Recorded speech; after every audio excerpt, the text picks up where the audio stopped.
बाकी कार्यवाही 2 बजे तक स्थगित की जाती है।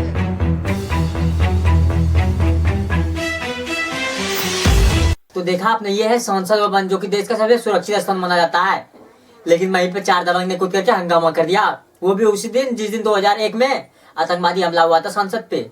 2019 के लोकसभा इलेक्शन में मोदी जी ने कहा था कि देश सुरक्षित हाथों में है। मैं देशवासियों को विश्वास दिलाता हूं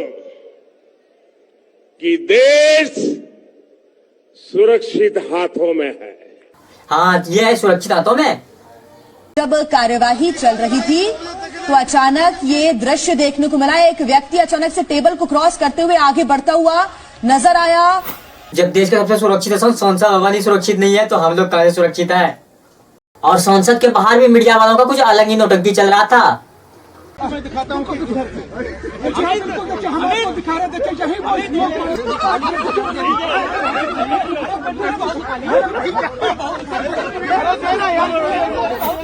और आज तो सिर्फ फुटेज के लिए नौटंकी क्या है, कल को ये गांड भी दिखा देंगे। भले ही आप लोग हमें ना देखो, लेकिन न्यूज के नाम पे जो गंदा नाला आपके घरों तक बाकी आ रहा है ना, उसे देखना बंद करो।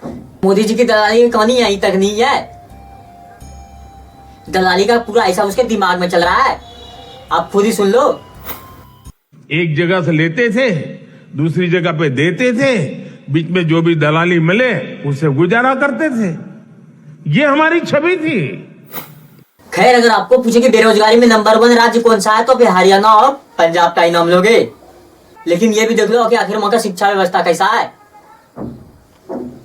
हाँ, जब शिक्षा मंत्री ऐसा होगा तो वहां का आखिर शिक्षा कैसा होगा, और जब वहां का शिक्षा ही नहीं होगा तो क्या होगा विकास। शिक्षा विभाग द्वारा कुल 10,700। खैर, तो आपको पता ही होगा संसद भवन में हंगामा के बाद सांसदों ने कुछ सवाल पूछा था कि आखिर संसद भवन में हमला क्यों हुआ। तो उसी के कारण सारे सांसदों को संसद से निकाल दिया। सही है बेंच। नहीं, जब विपक्ष नहीं रहेगा तो सवाल कौन पूछेगा। और कहते हैं संसद ने देश का अपमान किया। सांसदों को हम लोग चुन करके संसद भवन में भेज रहे हैं, लेकिन उस सांसदों को ही संसद से भगा दिया जा रहा है, तो अपमान हम लोगों का हो रहा है। लेकिन नहीं, अंधभक्तों के जवाब में सबों को शामिल जो होना है। जगदीप धनखड़ की कितनी बेइज्जती करो मुझे कोई चिंता नहीं है। मैं पूरी आहुति दे दूंगा हवन में। मैं खुद की परवाह नहीं करता। किसान समाज को बेइज्जत कर दिया, मेरी जाति को अपमानित कर। टिटुरती ठंड, मूसलाधार बारिश में जब हमारे देश के किसानों को बॉर्डर पर ही रोक दिया गया, तब किसान और जाट का अपमान नहीं हो रहा था, जिसमें आधे से ज्यादा जाट थे। किसानों में से 750 किसानों का मौत हो गया, तब जाट का अपमान नहीं हो रहा था। हमारे देश की ऑन मॉनसून, हमारे देश की महिला पालमान जब दिल्ली में 3 महीने तक लगातार धरना प्रदर्शन करते रहे तो उसे कोई इंसाफ नहीं मिला, जिसमें से कि वो भी जाट ही थे, तब जाट समुदाय का अपमान नहीं हो रहा था। जब किसान दिल्ली से भी नहीं हटे तो फिर उसे खालिस्तानी आतंकवादी ना जाने क्या क्या नामों से सम्मानित किया गया, तब जाट और इस देश का अपमान नहीं हो रहा था। तो ये है देश के उपराष्ट्रपति जगदीप धनखड़ जी, जिसको कोई राष्ट्रपति मानता ही नहीं है।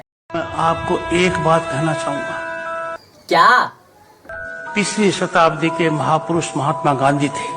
शाबाश बेटा, बहुत बढ़िया मुन्ना। इस शताब्दी के युग पुरुष नरेंद्र मोदी हैं। ये चापलूसी के कारण तो आप उपराष्ट्रपति हो देश के।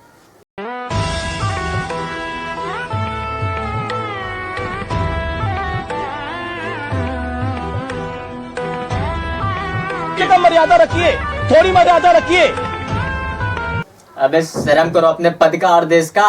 देश देख रहा है, देश देख रहा है, एक अकेला कितनों को भारी पड़ रहा है। हाँ तो पड़ेगा भी, क्यों नहीं। आजादी के बाद से 2015 तक देश पर पूरा कर्ज था सिर्फ 54 लाख करोड़ रुपया, लेकिन अब 205 लाख करोड़ रुपया हो चुका है सिर्फ 9.5 सालों में। हमारा देश इकोनॉमी में 3रे स्थान पे लगा, लेकिन अब 6ठे स्थान पे चल चुका है। हमारा देश जनसंख्या में 2रे स्थान पे था, लेकिन अब पहले पे ला दिया। खैर कुछ तरक्की करे ना करे, लेकिन जनसंख्या में मोदी जी ने बहुत तरक्की किया है। परिवारवाद, क्विट इंडिया। लेकिन दूसरों के टट्टी को गंदा बोलने से पहले खुद का टट्टी भी देख लिया करो मोदी जी। ये क्या है? जय शाह पुत्र अमित शाह। और ये भी पंकज सिंह पुत्र राजनाथ सिंह। और ये भी नीलेश राणे पुत्र नारायण राणे। और ये भी अनुप्रिया पटेल, और ये भी, देवेंद्र फडणवीस पुत्र गंगाधर फडणवीस, और ये भी, अनुराग ठाकुर पुत्र प्रेम कुमार धूमल, और ये भी, गोयल पुत्र वेद प्रकाश गोयल, और ये भी, प्रकाश गोयल, किरण रिजिजू पुत्र रिंचन, और ये भी, भारती प्रवीण पवार पुत्री अर्जुन पवार, और ये भी, श्री आरपीएन सिंह पुत्र सीपीएन सिंह, और ये भी, गजा मुंडे पुत्री स्वर्गीय श्री गोपीनाथ मुंडे, पूनम और ये भी, महाजन पुत्री प्रमोद महाजन, आकाश और ये भी, विजय वर्गीय पुत्र कैलाश विजय वर्गीय, और ये भी, राव इंद्रजीत सिंह पुत्र राव बीरेंद्र सिंह, और ये भी। नेता लोग परिवारवाद तभी तक बोलते हैं जब तक उसका खुद का बेटा जवान ना हो जाए। जब खुद का बेटा जवान हो जाता है तो परिवार बोलना ही बंद कर देते हैं। तो यार गाइस बस आज के लिए इतना। अगर आप लोगों को वीडियो पसंद आए तो लाइक मार देना, हो जाना चाहिए। अब नए हो तो सब्सक्राइब भी कर देना। हाँ गाइस, वीडियो बहुत लेट से आ रहा है क्योंकि यार मैं 10th एग्जाम का तैयारी भी कर रहा हूँ। और आप सबों को मेरी तरफ से हैप्पी न्यू ईयर एडवांस में। हाँ, इस बात को मैं यार मानता हूँ कि इस साल मैंने एक भी Q&A नहीं कर पाया, लेकिन हाँ गाइस अगली साल मैं Q&A पूरा करने का कोशिश करूंगा, क्योंकि इस साल यार 10th का एग्जाम भी था और मैंने उतना सारा कमेंट पढ़ भी नहीं पाया जिसके ऊपर मैं Q&A भी बना पाऊँ। लेकिन यार जनवरी महीने में मैं जरूर Q&A वीडियो बनाऊंगा। तो आप लोग भी कमेंट में क्वेश्चन मुझे कर देना ताकि मैं उसे अगली वीडियो में यूज कर सकता हूँ। इंस्टाग्राम आईडी का भी लिंक मैंने डिस्क्रिप्शन में डाल दिया, हो सकता है तो आप वीडियो बना करके भी मुझे इंस्टाग्राम पे सेंड कर सकते हो। कोई शक्ति इस पद यात्रा को नहीं रोक सकती, क्योंकि ये पद यात्रा हिंदुस्तान की आवाज है। भारत जोड़ो यात्रा के बाद अब राहुल गांधी जी के नेतृत्व में भारत न्याय यात्रा 14 जनवरी से लेकर 20 मार्च तक